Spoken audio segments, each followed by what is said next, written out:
മന്ത്രി റോഷി അഗസ്റ്റിനെ വണ്ടിപ്പെരിയാറിൽ യൂത്ത് കോൺഗ്രസ് പ്രവർത്തകർ കരിങ്കൊടി കാണിച്ചു. ജില്ലയെ പ്രതികൂലമായി ബാധിക്കുന്ന വിവിധ വിഷയങ്ങൾ ചൂണ്ടിക്കാട്ടിയാണ് മന്ത്രിക്ക് നേരെ പ്രതിഷേധമുണ്ടായത്.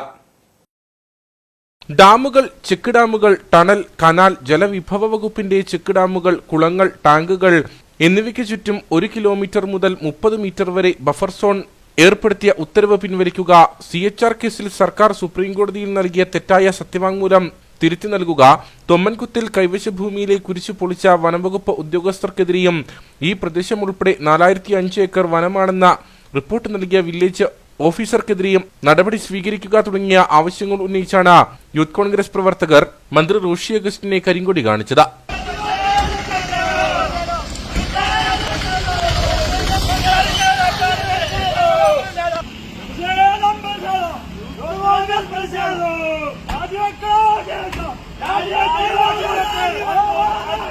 ജില്ലാ വൈസ് പ്രസിഡന്റ് ഷാരി ബിനു ശങ്കർ, മണ്ഡലം പ്രസിഡന്റുമാരായ Akhil N, Vicky Vignesh, assembly secretary Vijay KP എന്നിവരുടെ നേതൃത്വത്തിലായിരുന്നു പ്രതിഷേധം.